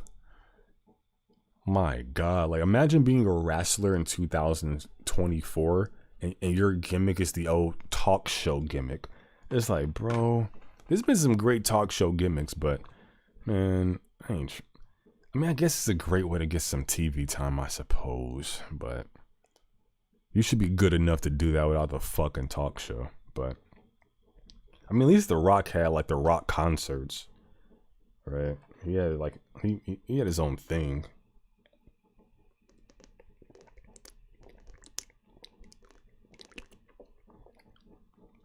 I don't know what it is. I guess he just plays his role well. I just don't like Grayson Waller. He's just a douche. He comes off like a frat boy, Jersey Shore, but Australian fucking prick. Like one of those types. Like, yeah, what a douche. Yeah, he walks around with a pop collar in real life. It's like, yo, what a douche. But yeah, Austin Theory is fantastic, okay? Shout to my Georgia boys, okay? Austin Theory is fantastic, and he just needs a new theme song. I like the whole little interest that he does with the whole, like that's cool and all. He's basically trying to do his Chris Jericho shit, but I kind of like it. Like, modify that entrance a little bit, but he needs to tweak his shit, like his ring gear, maybe tweak that ring gear. Get away from like, I'm glad he's away from the selfie bullshit, the whole A-Town, like A-Town down and all this, like, I get it. You want to rep your city. That's dope as fuck. I rock with it. But, like, no more fucking gimmicks with that. Like, honestly, I think Theory should be like John, like a dark John Cena. That's what I think Theory should be. He should be like an edgy, dark, like Thugonomics. He should be like edgy, like Thuggin, like early John Cena, right? When he was slapping Stephanie McMahon's ass, like early, like that's John Cena that got over, bro. Like that's exactly who I think he should be, like Thugonomics John Cena, right? Gimmicky as fuck, but I miss that John Cena. This new John Cena, he's like very like. I mean, listen, I miss John Cena who used to spit bars, bro.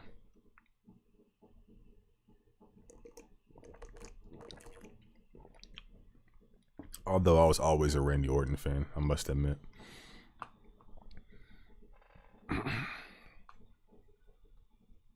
Pete Dunne?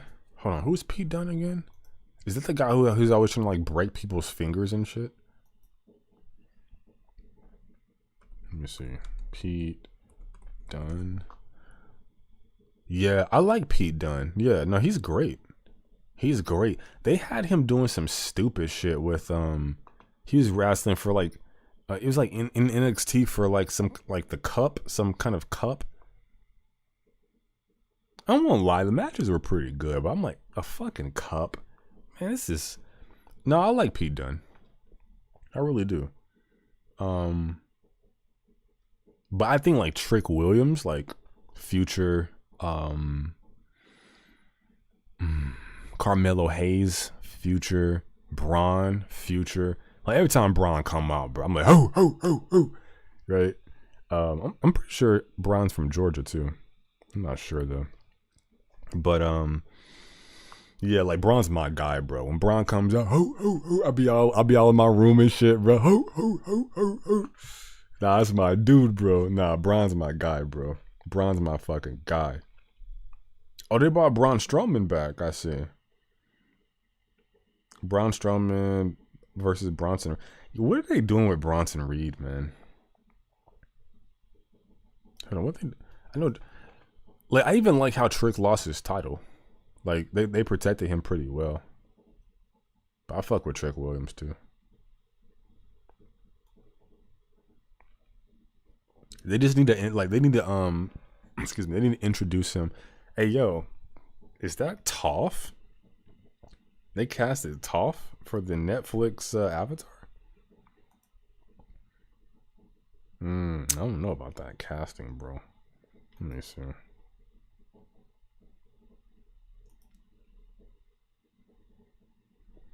She looks too like nice.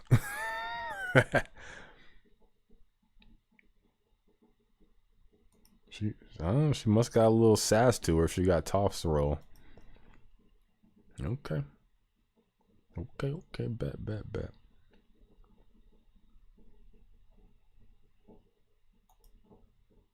Yo, they doing okay. So they revving up the One Piece season 2. Man, I can't wait for One Piece live action season 2, bro. Oh my! Like, what are we doing? We just got done Arlong Park. The fuck happened after Arlong? Alabasta? Like, it's been a while. I don't know how the fuck they gonna do Alabasta. They gonna have to dumb that down. That's a big, grandiose fucking arc. Wait.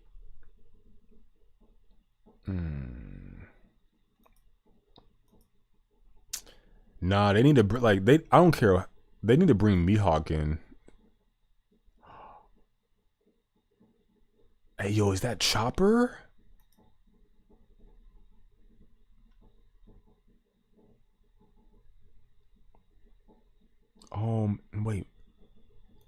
Wait. Chopper wasn't in Alabasta.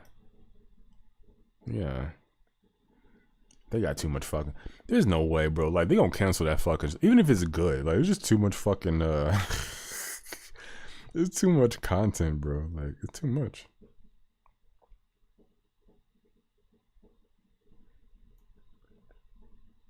My bad, I got distracted. There's just so much shit, bro. Like, I want to cover this Agatha MCU show. I want to cover the Penguin show, Devil May Cry anime.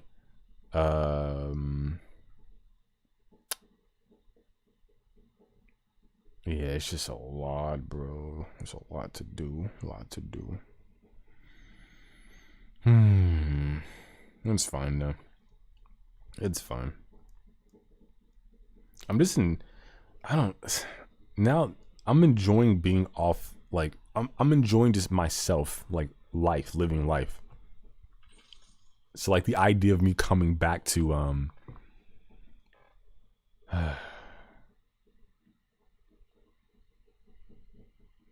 I think I'm having like writer's block for content creators, because like I'm having like so much fun offline that like this is not like I didn't realize how much like not dealing with toxicity was a good thing. I mean, I've forgotten. Okay, it's like, man, real life is actually really fucking fun and cool. Yo, I ain't gotta deal with like drama or fucking toxic cartoon debates or. Oh, this is fantastic. No, that's great. But yeah, now I just need to find something like super duper super excited to talk about. You know what it is? It's not even talking. It's just the production. I can hop on a live stream and talk about whatever. It's really the production of it all.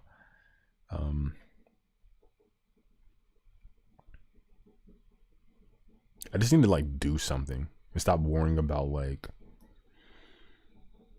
every little intricate nuance and details about trying to make it perfect, because it'll never be perfect. I just need to like do, right? I think so. I appreciate that, Trap Senpai. Appreciate that. Give me 1 second.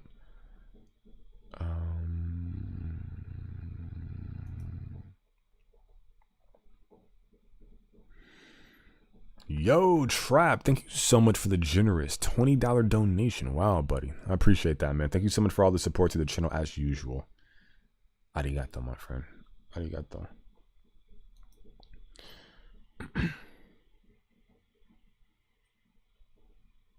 He's a modern day William Regal. Oh, William Regal's so underrated, bro. The disrespect. Bro, I miss... See, this is why, like, time, like, what the ravages of time on the human body is so fucking tragic. Like, the younger generation will never know the joy of prime Kurt Angle. Like, oh my God. The man is so fucking good. Kurt is so oh man, Kurt was fantastic. It's unfortunate, like, you know, the drug use, he went overboard with it, but I mean, his work as a wrestler is what I'm focused on. Was fantastic. Although I will say, I watched like a video of his TNA run, and because I wasn't watching TNA, so I watched a video of his TNA run. Fantastic, but they were diabolical. It was kind of disgusting, actually, like how they used his wife and the divorce and having sex with another man, and like they did Kurt dirty as fuck. Like, I don't know why any self-respecting man would agree to that. Like, maybe I was gonna say maybe for the WWE, but for TNA. But his matches were, oh my God, that man was a mad lad. But he was probably like hopped up on some shit. But fuck, I miss like prime Kurt. Like, I got robbed of prime Austin when I started watching wrestling. Austin, I didn't even know about like Austin versus Bret Hart, like all that shit. Like, my first was I remember I had a VHS tape of this old ass like 2000, like the year 2000 Royal Rumble. It was the year The Rock won. Cactus Jack versus Triple H for the WWF Championship. That match was brutal with the thumbtacks and the barbed wire, and that it was fun. Like, that was one of the most iconic Royal Rumble. Like, even like just the setup with like the car coming out at the entrance. It was amazing. I remember just watching the promos build up towards the Royal Rumbles, and The Rock's like, it's gonna be body after body after body over the top rope until there's one man standing, and that one man is The Rock. If you smash, that shit was so fire, bro. And The Rock comes out, and then he does like that finish with Big Show, where like Big Show is like about to throw him over, but The Rock kind of like holds on, and Big Show goes over the top rope, and The Rock wins. Yeah, it was perfect, bro. It was so fucking good. And Triple H beats Cactus Jack. That was before like time to play the game, before he had that theme. It was so good, bro. Even like the old school announcers, right? Like, weighing in, accompanied by China, the ninth wonder of the world, or whatever the fuck she was. Triple H. Like, it was fucking good, man. Like, I didn't even know about like when he was like the gentleman or whatever the fuck, like the aristocrat, Hunter Helmsley. I didn't even know about that. Like when I started watching wrestling, like Bret Hart wasn't even in WWF. Like, so that's when I like, that's my first ever thing I ever saw of wrestling ever, was 2000 Royal Rumble on a VHS tape that my mom's boyfriend had when I was like fucking young as shit. Which I saw him last week. I cooked some steaks. Well, I cooked the steak for myself, but he ate my steak by mistake. But yeah, that's my guy. I love that dude. But yeah, so yeah, he got me into like, I think he didn't get me into Dragon Ball, but he was really into Dragon Ball. Yeah, like all the DVDs and all the tapes from like Japan and shit. I just never was into like Japanese stuff when I was a kid. So like the subs, nah, bro. I ain't watching that shit. Reed, shit, you crazy. What's up? 408. Mello, I had a theory about the Tin Tails and Boruto 2 Blue Vortex, and I think it's that they are actually the superior beings instead of the Otsutsuki, but just don't have the IQ, probably. It's the other way for the Otsutsuki. They have the IQ, or maybe you do mean IG, I don't know. IQ, but not the power of the Tin Tails, and that's why they feed themselves to them to evolve into a fruit. Well, I suppose it depends, and I like the idea for sure, because I always, there's clearly like some kind of genetic connection between the two, and I always like, maybe one predates the other, maybe one stems from the other. It just depends on what you think a superior being is. Right? An entity with power but doesn't really know how to manipulate or use it effectively, or someone who has less power but more intelligent, so that like their potential is a little bit broader. Just kind of depends. But hey, I rock with it. It fits heavy into fits perfectly into my ideas as well. Yeah. It gets really difficult when you deal with time travel. Like I said, like past theories, we could be watching the origin of the Otsutsuki through this Tin Tails becoming Shinju. You never know with time travel, right? It seems weird. Like, oh, well, how can that be? This Otsutsuki that came before. You never know with time travel, right? Like a Shinju might hop back into the ancient past and become fucking Shibai and then spawn whatever the case may be, right? Like, it's like kind of interesting. Yeah, so you just like never know. And even with like Momoshiki or Urashiki, they're basically like tailed beasts. Like, bro turned Kinshiki into a fruit and consumed him. He devoured him. And Urashiki like devoured parts of his own body and then went through like a metamorphosis, like a transformation. So like they have like genetic mechanics that are like really similar to the Tin Tails that can like alter its forms. Just think back like at like the War Arc Shippuden's Tin Tails have multiple forms and the such. It's like it's very interesting. And then like the fact that Kaguya can even become the Tin Tails, right? Like the compatibility is just so. It's almost like Hyuga and Otsutsuki. Like they're extremely close, right? Yeah. Yeah, like they're both water, just one's warm and one's cold. It's interesting, but great theory though, man.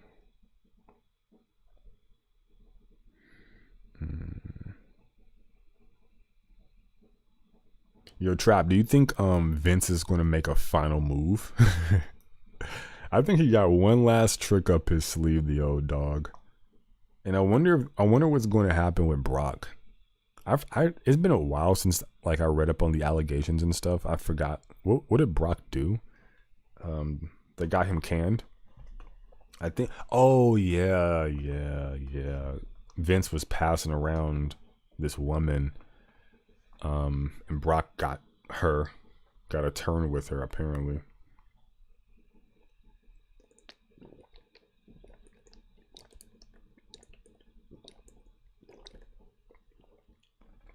Bro, have you seen Brock's daughter? She look. That dude can never in his fucking existence claim that that's not his kid, bro. That girl looked just like him. It's kind of ridiculous, bro. It's like, yo. That's not your daughter. That's your fucking clone. Like that shit is crazy.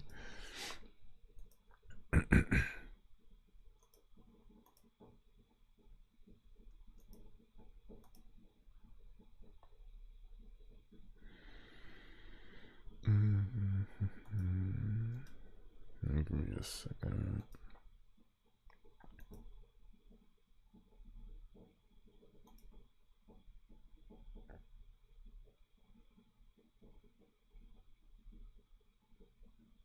Okay, and close that up.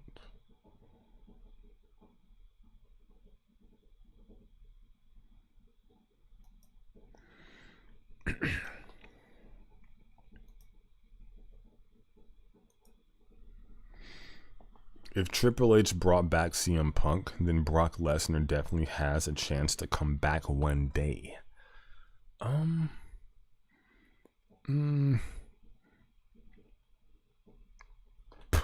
Excuse me. I get what you're saying. I just think with CM Punk was very like a disgruntled employee, like arrogant, rude.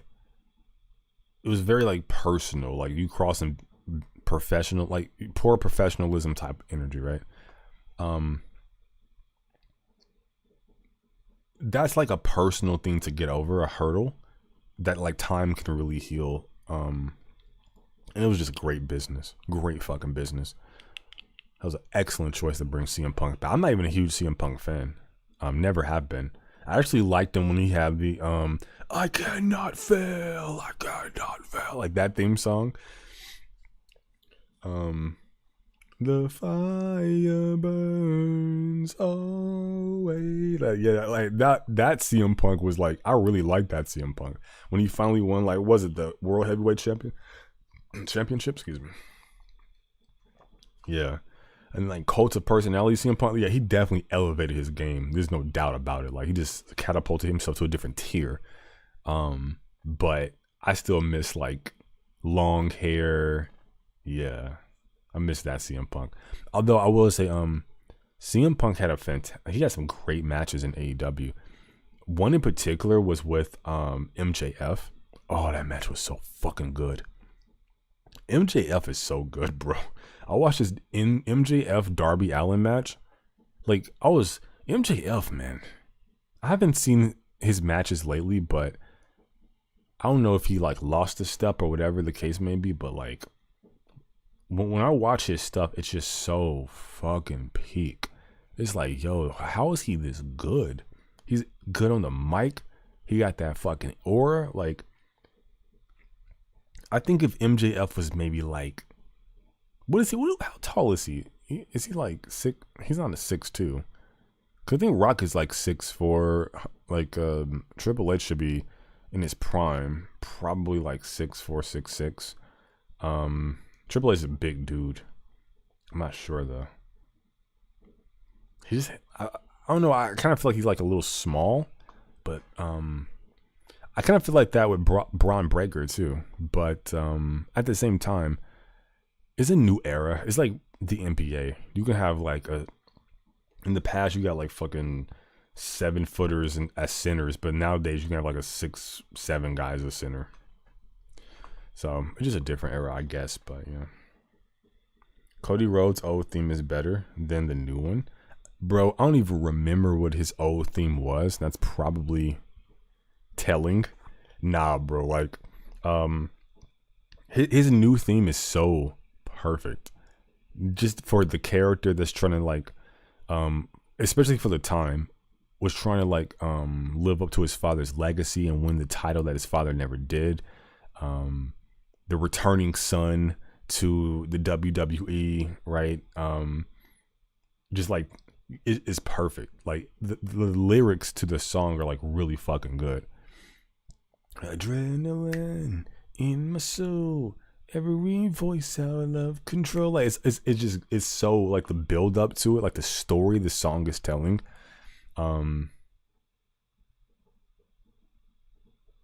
It's just so good, bro. Right?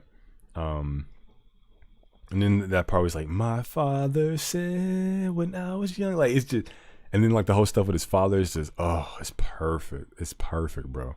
It's perfect, bro. I don't know what you talking about, Jose. I ain't gonna hold you, bro. That song is fucking amazing. Like Cody Rhodes, like his title reign may be like a tad bit stale, but he got aura. Don't make no mistake about it. Like his drip is fucking insane. Like the fucking, like the, I don't know what, like the trench coat, the suits, like his aura is nasty, bro. Like fine ass, gorgeous wife. I think he got kids, right? Right. The whole like the stuff with like the dog, like everything about Cody. He refined his gimmick with a fucking surgeon's scalpel. Like that shit was like, he was surgical with it. It's perfect, right? The problem is like the chase is better than like the outcome. Like the build-up is better. Like Cody Rhodes, the underdog, the ones that like the Rhodes family was cheated, they were robbed, that's being kicked and put down. But now he's the guy, right? He attained, right? Like he reached out and grabbed it, right? So now the story has to shift. Like now what? And I feel like that's probably what the issue is for Cody, is that now that he's that guy, what now? I think he'll. This might be a little controversial. I think they should have screwed him out of the title. I think they should have screwed him out the title. They should have did another screw job. He should have won that title, just like how everything happened, right? Everybody like lift him up on the shoulders. He won, blah blah blah. And I think what should have happened was they should have turned Randy heel that night, right? Randy does something, I don't know, it's difficult to do, because I was like, yo, that's what they should have did. They should have had Randy turn heel, right? Have everybody like leave the ring, blah blah blah, whatever, just him and Randy. Like Randy just like congratulates him, blah blah blah, and then Randy just like beats the dog shit out of Cody, like ambushes him, injures, like punt kick, injures him. He has to vacate the title, right? Randy goes on to win the championship, right? And then like Cody has to work his way back to get the title. Like that would have been like a kick in the nuts, bro. And then you can build out the whole like legacy, like him being like Randy's understudy. You could like build this really long, like year-long feud between like Randy and Cody.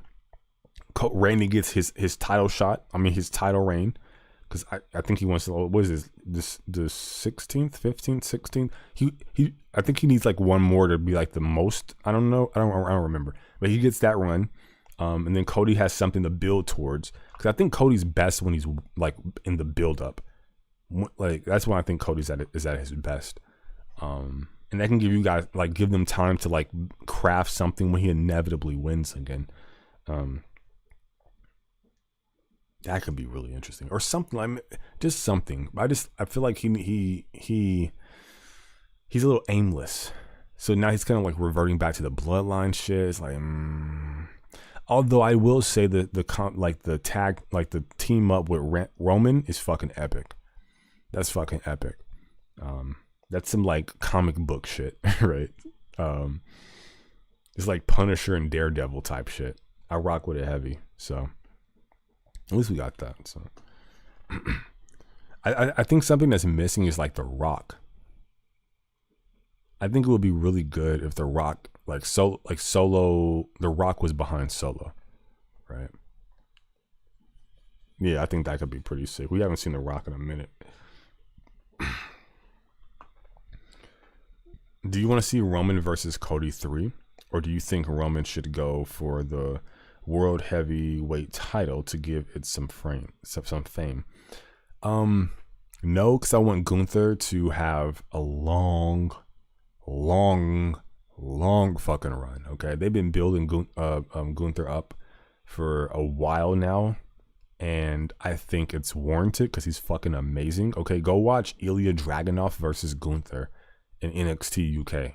Fucking ridiculous. Okay, one of the all-time greatest fucking matches I've ever seen in my soul. Okay, like this is why I'll always be an Ilya Dragunov fan and a Gunther fan, or Walter.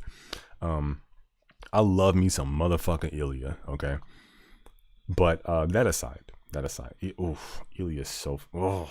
Ilya, I love Ilya so much, bro. Like I remember one time, like he's so good at selling that I actually thought he got hurt when he had the NXT championship. I almost cried, bro. I was so angry, I almost cried. I couldn't believe it. I actually had to look up on X that it was fake. Like it was a work.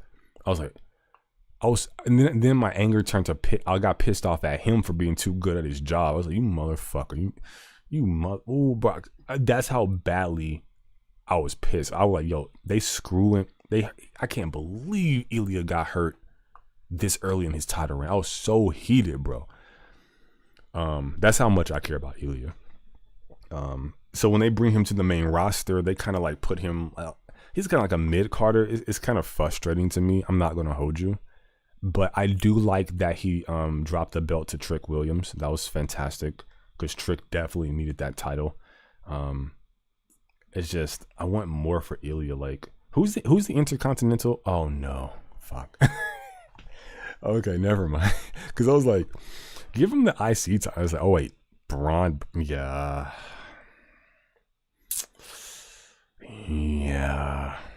Because like Braun and Ilya are like damn near neck and neck for me. Like my love for those two. So yeah, he can't get the IC title right now. And I don't want LA Knight to drop anything for a very long time. So he can't even get any mid-card titles.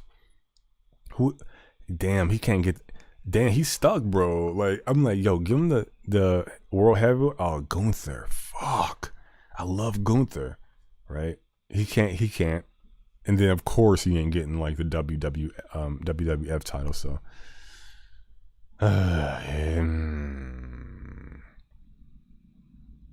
I guess he can maybe form a tag team, but Ilya is too fucking good to be relegated to it. I'm so fucking happy they did not make him a stooge for Gunther, some like member of Imperium. I'm so fucking happy they did not. I mean, I've been gone for a while. Hopefully they didn't do that. Dragunov, go crazy. I remember that stream. Wait, I did that on stream? I don't remember. You know, Ilya's my fucking dude, bro. I kind of like the thing that makes him so fucking amazing is the thing I want him to pull back on. I'm like, Ilya, please relax. I don't want you to like. You're not gonna have a long career. Like some of this. Oh, he just lands on his head sometimes.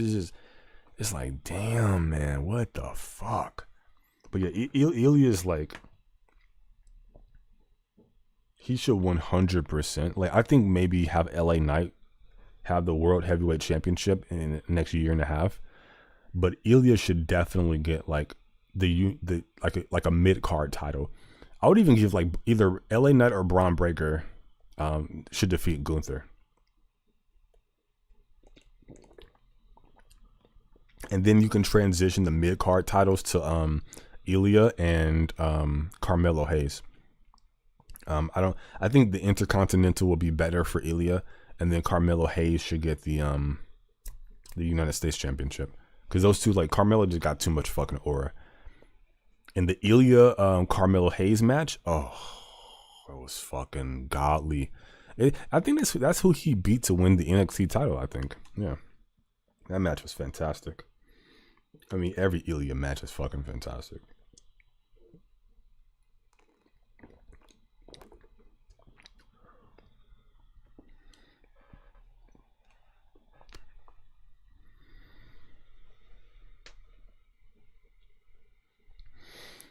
His match, man. Bro be taking some risky bumps in the ring. Yeah.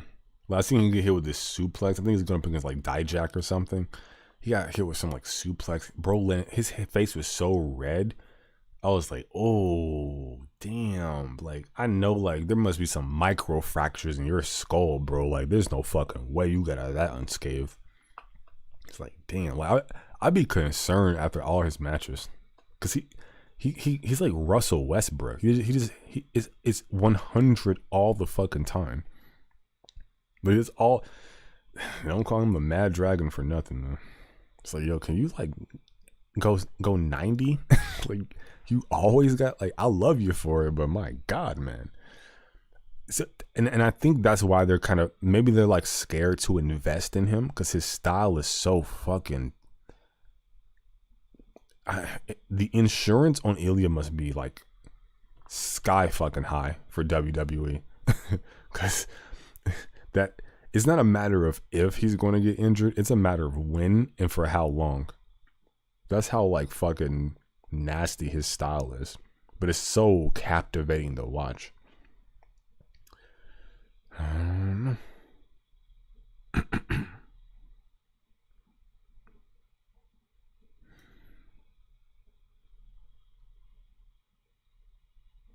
Oh shit, it's 2 a.m. All right, people. I appreciate you guys hanging out with me. I wanted to get some editing done, but I think my CPU wasn't handling it. I think I'm a little low on space. I gotta like delete some of these old ass clips that I have, like whole ass episodes. I gotta get better at just understanding that I need some clips, not the whole episode. So I need to clean up the computer a little bit with the storage. But yeah, Jose, that's not a bad idea. Dominic Mysterio getting the IC title. You know what? That's the problem, bro. Yeah, we got to get Dom in there somewhere, bro. Like he's gonna start to reach his. It's difficult to believe how popular of a heel he is, but he's not even at his prime yet. He's gonna start peaking soon. Yeah, he got to get a title, bro. Yeah, he got to get a title.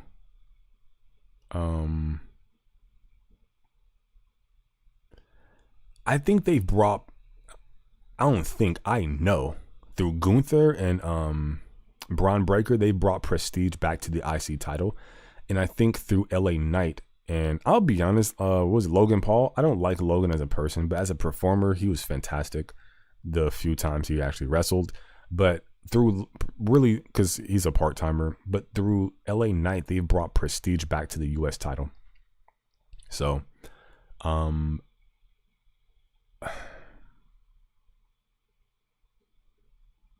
think they need to continue that. I think they need to continue that, right? Like Gunther IC, Braun Breaker IC, LA Knight US. Continue to bring prestige to the mid card. You have to. But at the same time, they need to start bringing some prestige back to the tag team titles. Like, who the fuck are the tag? Like, they gave it to like fucking the Awesome Truth, right? And like fucking A-Town Down Under, and then I think they lost them. They both lost, right? Like, who the fuck is who are the tag team champions right now? I don't. And why is the Raw tag team titles so much uglier than the SmackDown ones? Like SmackDown's tag team titles look fucking gorgeous. They look like old school tag team titles used to. I don't like the circular, like the circles for the like the designs for titles. It's not really like one of my favorites, really, but like I think like the WWF title was really great when it had like the eagle. Not probably not the one you guys are thinking, like the old school, like the one after that. Excuse me, that was my first WWF championship. That other eagle one that most people talk about, I was not watching wrestling when that one was a thing. I think that was like maybe 90s, maybe even 80s. I'm not sure, but yeah, nah, definitely probably 90s.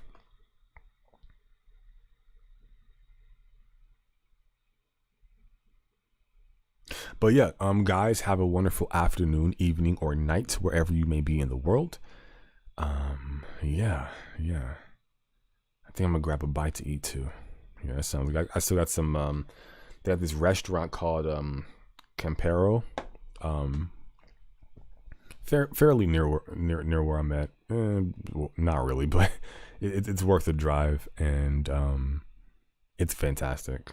I had some empanadas last night and some fried chicken, and they have these Campero beans and rice, which are delicious, and I still got some left, so I think I'm gonna warm those up. I still got some chicken left, so I'm eat some leftovers, and enjoy this mango drink, and maybe do something productive. I need to clean up a little bit around here, so yeah, I'm gonna do something a little bit productive.